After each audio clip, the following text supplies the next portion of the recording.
Joining me now is the host of the US report, 1/3 of the Outsiders, James Morrow, my Sky News colleague. James, it really was an extraordinary day in the United States. Where to now?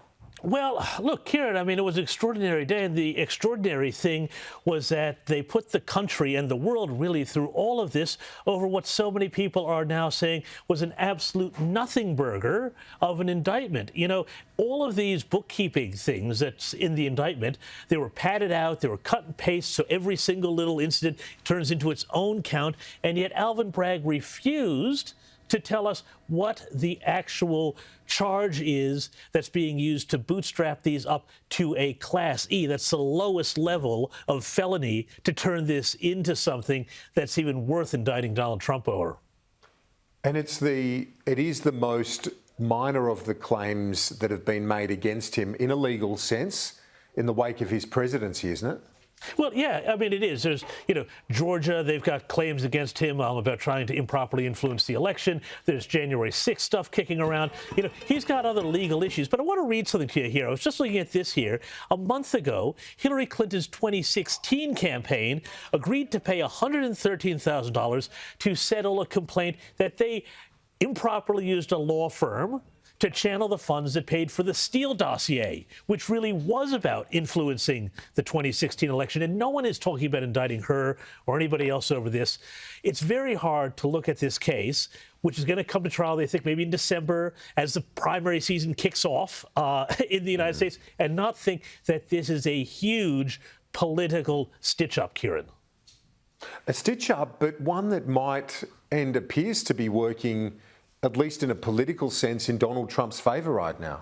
Well, it is certainly among Republicans. I've been looking at the polls, and his lead has doubled over that of Ron DeSantis. But at the same time, you've got to think, do the Democrats actually want Trump to be strengthened amongst Republicans because they'd rather go up against him, especially if they're going to put Joe Biden up. They'd rather put Joe Biden up against Trump and say, well, at least there's some normality here, rather than Ron DeSantis, who is all about the next generation, fresh-faced, fresh ideas, an executive in Florida who had, a real track record. So there's a lot of different dimensions to this to play out, Kieran.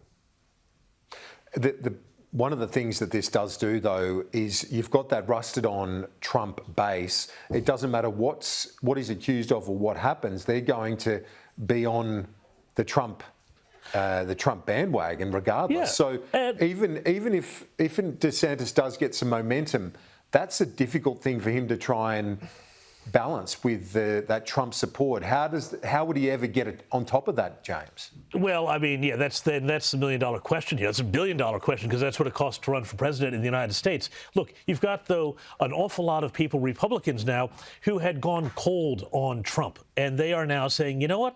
Nah. To hell with it. I'm going back. I'm all in with Donald Trump because what the government here is doing and what Bragg is doing and what the Democrats are doing, because you don't think that Bragg is acting alone on this, is just simply wrong. And the great thing that I'm worried about, beyond just the primary process here, is the deep cynicism of all of this, which I think, they talked about Donald Trump upending norms during his presidency. Well, fine, but they're upending an awful lot of norms here, and they are willing to break systems and conventions, I think, just to get at this one man, and I think it's very dangerous for the Republic.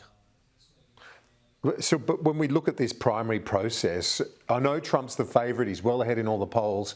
Do you still see a scenario where someone like DeSantis could come along on the outside, win the primary, and then obviously be a much more potent opposition to the Democratic president, whether it be Biden running again or another contender?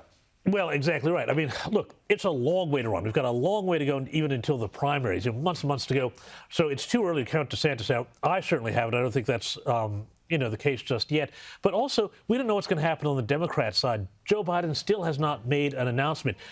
Do they have a deep bench? I don't think the Democrats have a particularly deep bench. They've got the Kamala Harris problem as well, Kieran, which is that do they say no to a woman of color potentially being their next nominee for somebody else? Huge internal problems there for the Democrats. So don't just think it's the Republicans that have trouble here.